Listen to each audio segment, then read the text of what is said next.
you, Madam Chair. Kentucky, Representative Barr is now recognized. Well, it's great to see you all. Assistant Secretary Fogel, good to see you. Glad that you're doing such a great job for our country, and come visit us in Kentucky anytime. One of the best decisions you made was to marry a Kentuckian, so well done, sir, well done. The Foreign Commercial Service is one of the best tools that we have at our disposal to boost American businesses abroad. However, this service is present in less than half of the embassies worldwide. Assistant Secretary Fogel, at a time when China is right on our heels in AI development, how should Commerce prioritize personnel and resources across strategic sectors such as critical minerals, energy, semiconductors, and emerging technologies? Thank you, Congressman, and good to see you. Look, let me mention one statistic that I mentioned earlier in this hearing. It is true that our physical presence is more limited, but in terms of global GDP, the Foreign Commercial Service is represented in roughly 95% of the world's GDP in terms of our offices. So we have presence where it matters. That's the most important thing. However, to your point, the philosophy that I brought into this job coming from the private sector is we need to prioritize. And so exactly what you're saying, one of the first things I did was put out a priorities memo to the entire team saying we need to prioritize certain sectors. We call them the STREAM sectors, strategic exports of American-made goods and services, STREAM. And that includes strategic technologies, including AI, which we're very aggressively pursuing right now. It includes energy and critical minerals, which, as you know, we've administration-wide been very aggressive in. And then finally, U.S. manufacturing. So we're doing exactly what you said. We can't be all things to all people, all things to all companies. We need to focus our efforts and focus on these priority sectors. How do you collaborate with USTR? I am interested in that because you're promoting American businesses abroad.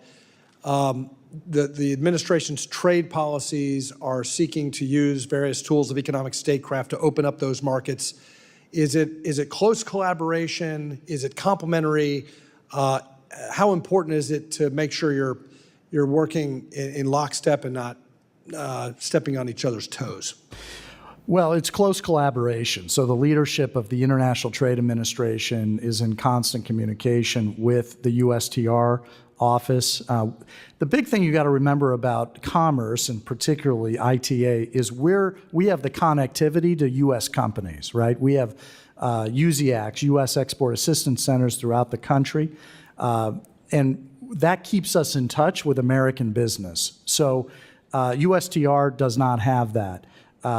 And so that's one way we're able to sort of relay the concerns of American business. So in other words, when we meet with companies and they tell us they have trade issues that might not be on the radar of USTR, we bring those to USTR. Well, as you know from your family ties to Kentucky, one important export that we care a lot about is bourbon.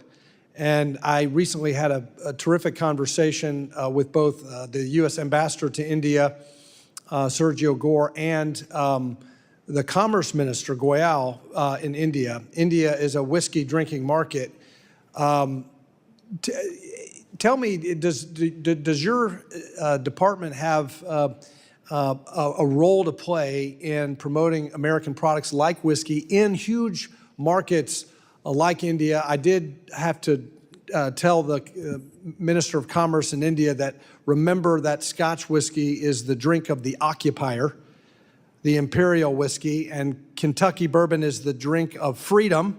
So we want them to import more Kentucky bourbon whiskey and maybe less of that Scotch whiskey. Yeah, absolutely. So two things here. One is that's what we do every day. I mean, again, the U.S. Commercial Service in touch with American businesses like the bourbon producers in Kentucky, helping them export, sometimes for the first time, or established companies helping them export and break down non-tariff barriers in foreign markets. And that's sort of the second phase of what you're talking about. When there's an issue in that market, our team on the ground, the Foreign Commercial Service, will then meet with the relevant ministries and advocate to bring those non-tariff barriers down.